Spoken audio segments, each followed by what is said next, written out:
তুমি একটু তোর পোলার পূজা কও না। রকি বাপ, আমগুলোকে বাসায় ফিরে চল।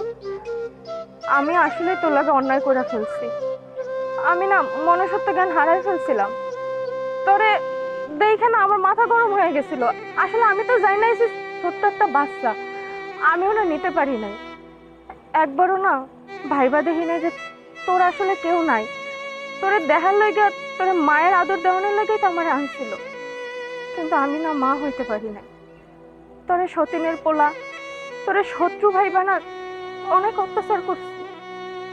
দয়া করে তোর মাটারে তুই মাফ করে দে।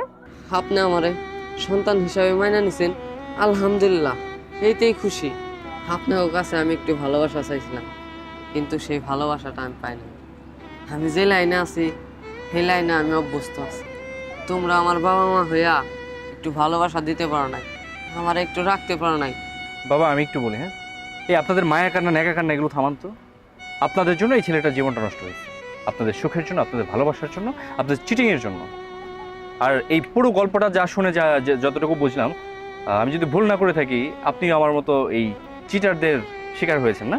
এদের সাথে কথা বলার কি বলবো বলেন? আচ্ছা বাবা, তোমাকে একটা কথা বলি, তুমি চাইলে এদের কারোর সাথে তোমার যেতে হবে না, তুমি আমার কাছে যেতে পারো। আমি তোমার পড়াশোনার দায়িত্ব থেকে শুরু করে যা লাগে এভরিথিং সব কিছু আমি তোমার ব্যবস্থা করে দেবো। না না, আমার কারো লাগবো না, আমার আল্লাহ আছে। আপনারা সবাই সুখে থাকুন।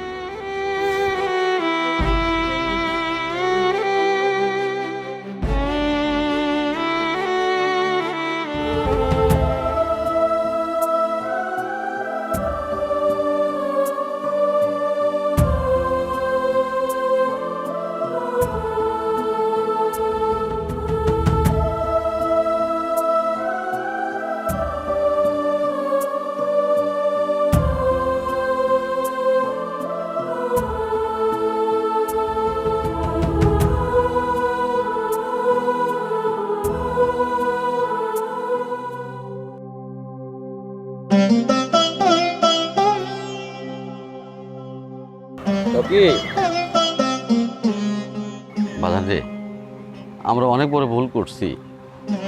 আমি তোর বাবা, বাবা হিসেবে যে আমার কর্তব্য ছিল, আমি তোর অবহেলা করছি।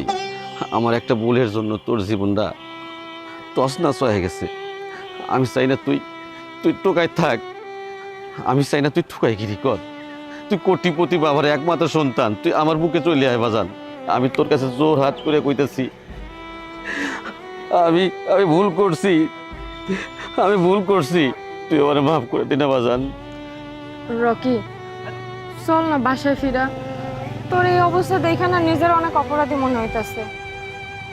তোর বাবা আমারে বিয়ে করে নিয়ে এসেছিল যেন তুই একটা মা পাস, তোর জন্য দেখাশুনো করে, তোর জন্য মানুষের মতো মানুষ করে। আসলে আমি ব্যর্থ, আমি পারি নাই তোর মা হইতে। তুই চল না, আর রাগ ধরে রাখিস না। দেখবি আমি তোর ভালো মা হমু, তোরে অনেক আদর করুম, যত্ন করুম।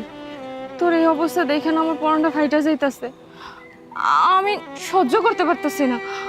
একটাবার আমার মা ডাক, চল আমগো লগে। বাজান বাবা, আমি তোর গর্ভধারিণী মা, তুই আমাকে মাফ করে দে।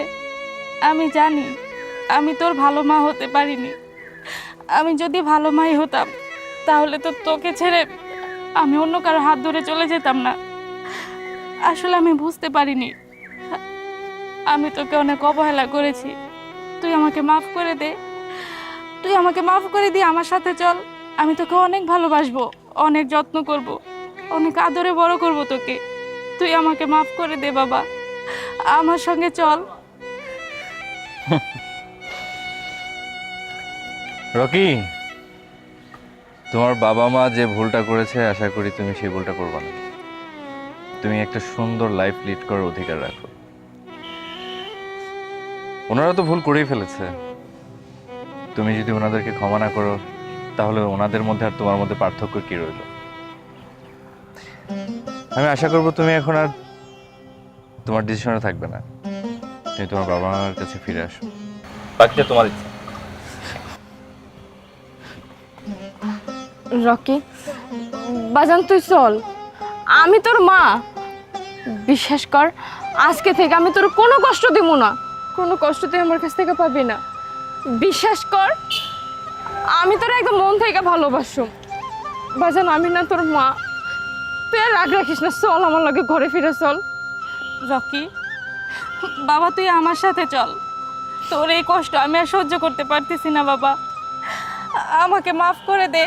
আর কতদিন মনের মধ্যে এই রাগ পুষে রাখবি? আমরা দুজনেই তোর মা। তুই আয়, আমাদের সাথে আয়, আয় বাবা।